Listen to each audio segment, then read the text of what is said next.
Cuando los años de confinamiento voluntario llegaron a Bram Stoker en el Lyceum Theatre de Londres victoriano, y con ello la construcción literaria de su castillo amarillo, el caballero irlandés llegó a la obsesiva búsqueda de su personaje principal. En la ruta hacia los Cárpatos ya hemos mencionado múltiples aspectos que conforman al conde y sobresalen en su personalidad. Sin duda, en las múltiples noches dedicadas a sus bocetos de redacción, el toparse con la figura del empalador le habrá sido con gran seguridad un recurrente foco de consulta.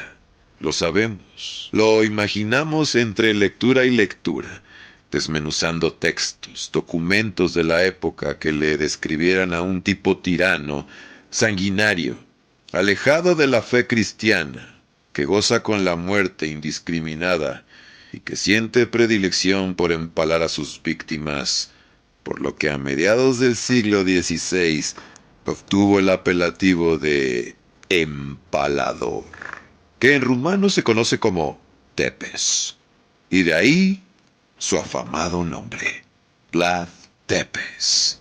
Pero, ¿qué pensaríamos si Bram y sus interminables noches de búsqueda, en alguna de ellas, se hubiese topado con un relato estremecedor de cómo es que Vlad aprende su oficio predilecto?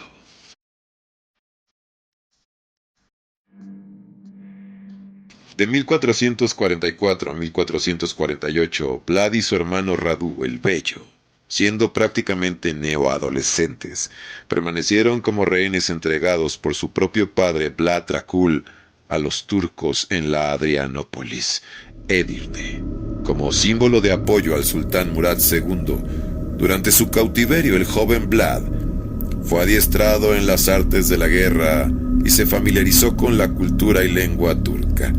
Pero aunque sabemos que tal alojamiento en el palacio del sultán era prácticamente un cautiverio, Vlad y Radu eran considerados hijos de un gobernante y por ende gozaban de cierto fuero y empoderamiento controlado. Esa estancia en Edirne fue provechosa para Vlad por el descubrimiento no solo de una forma diferente a la valaca de ejercer poder, sino también por aprender a ejecutar uno de los métodos que los turcos tenían para sus condenados a muerte. Fue Florian, un soldado que asignó Vlad Dracul al cuidado y protección de Vlad y Radu, quien los empujó un día a asistir a una de esas sesiones de ejecución otomana. El tal Florian quería que abrieran los ojos a la barbarie de esos enemigos de la fe y del género humano. Pero si bien hubo de forzar a Radu para que mirara, pronto advirtió el afán con que Vlad contemplaba el horrendo espectáculo. Los días siguientes, Vlad regresó al lugar en el que se levantaban las estacas. Los guardias, pensando que quizá persiguiera cortar el sufrimiento de alguno de los empalados, se mostraban al principio recelosos ante sus visitas. A medida que lo fueron viendo, se habituaron a él. Un día Vlad les preguntó si podía conocer al verdugo. ¿Buscas trabajo, muchacho?, inquirió uno de los guardias entre risutadas. ¿La habéis visto?, apuntó otro. Con esas ropas que lleva, seguro que no le falta de qué vivir. ¿Para qué quieres al verdugo? El suyo es un oficio inmundo, nefando. Eso es cosa mía, contestó Vlad, al tiempo que les entregaba una pieza de oro a cada uno de los guardias. Sigue este camino. Cuando dejes atrás la última estaca, gira a la izquierda. Verás una casa adosada a la muralla. Su puerta es de color verde. Llama y encontrarás a Osmin, pero yo que tú pasaría de largo. Sin dar las gracias ni despedirse, Vlad siguió el camino indicado. El olor a putrefacción de los empalados la acompañó prácticamente hasta la puerta. En el anciano que dormitaba delante de ella, reconoció al verdugo que había dirigido la ejecución. ¿Eres Osmin?, le preguntó. El aludido abrió los ojos y miró con sorpresa al joven que le interpelaba. Salvo los enviados de la prisión, nadie solía acercarse a Osmin. Lo soy. ¿Y tú? Vlad hizo caso omiso de esa pregunta. Te vi trabajar el otro día. Fue algo asombroso, una revelación. ¿Revelación? ¿Me estás tomando el pelo o qué? Que te den por culo, lárgate y déjame en paz. Vlad se contuvo para no coger esa vieja cabeza y estrellarla contra la pared. Hablo en serio, y si mis palabras no te convencen, aquí tienes oro. El balaco le tiró unas cuantas monedas que el verdugo ni siquiera miró. Guárdatelas, ni siquiera tendrían que gastármelas. Allá donde voy la gente se aparta de mí. Dicen que apesto a muerte, y las mujerzuelas se me acercan. Ya ves que estoy aquí. Sí, lo veo, y no sé aún para qué, ni tampoco quién eres. Soy un extranjero, un balaco. Estoy aquí porque quiero saber más acerca de tu arte. ¿Mi arte? Debes estar loco. Matar a la gente no es un arte, ni siquiera cuando se trata de asesinos. Es un arte porque logras algo que si no se ve, no se cree. Que esos clavados no mueran en el acto y sigan viviendo durante horas o incluso días. Déjame solo, por favor. No quiero hablar contigo. No me gusta lo que estoy viendo en tus ojos. Te dejo, pero mañana volveré. Y entonces querré respuestas. Por las buenas o por las malas. Hablo en serio. Sabes, ¿verdad? Hasta mañana, entonces.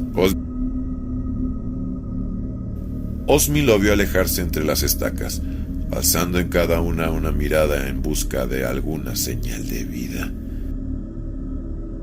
Como lo había prometido, Vlad volvió. Lo hizo con una jarra de vino que hizo a Osmin chasquear la lengua de placer. Aunque en un primer momento se resistió, el verdugo acabó confesando algunos de los secretos de su arte. El más importante de todos era la calidad de la estaca. No debe ser puntiaguda, dijo Osmin. Al contrario, más bien roma. De otro modo desgarrará todo lo que se encuentre a su paso y provocará una muerte inmediata, lo que va contra el sentido del empalamiento. Hay veces que por las prisas, porque hay demasiados condenados o por la falta de verdugos con experiencia, se recurre a este tipo de estacas puntiagudas. Total, en esos casos lo que se persigue es sobrecoger a base de acumular empalados. Pero si lo que se pretende es que el castigo sea de verdad ejemplar, entonces hay que esforzarse por mantener con vida al condenado el máximo tiempo posible. Y eso se consigue con la estaca roma, y bien lubricada, con grasa. ¡Más! ¿Cómo consigues que los condenados no mueran en el acto?, inquirió Vlad. Con paciencia, dijo Osmin. La estaca ha de penetrar en el cuerpo poco a poco. Es difícil, pues el cuerpo pone una denodada resistencia a ese objeto extraño que se abre paso en él. El tacto es la mejor ayuda en este delicado proceso. Mis dedos saben apreciar por dónde va la madera y cuál es la mejor vía que debe seguir para así sortear los órganos vitales. Procediendo así, estos se irán acomodando y, aunque de un modo más apretado y antinatural, seguirán funcionando. Otro peligro son las hemorragias. Vlad escuchaba a Osmin, hacía nuevas preguntas y asimilaba sus respuestas. Así fue hasta que, de repente, el verdugo se quebró. ¿Por qué?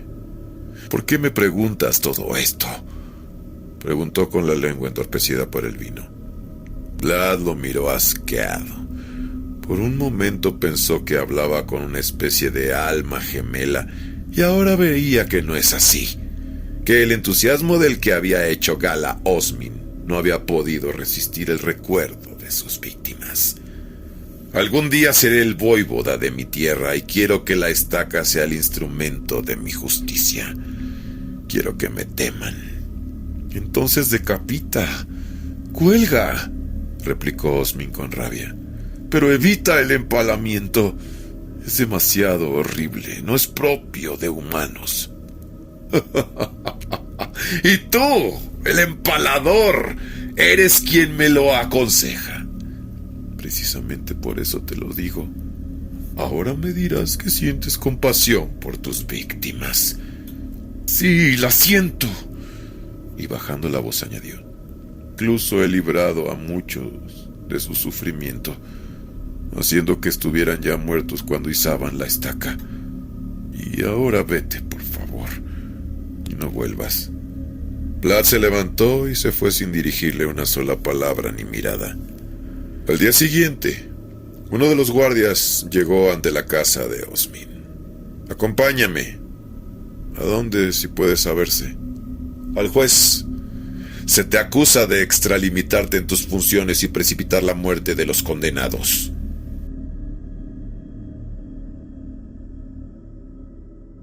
Dos días más tarde, Osmin era clavado en una estaca. Lo último que vio fue a Vlad, que le sonreía y le daba las gracias por todo lo que le había enseñado.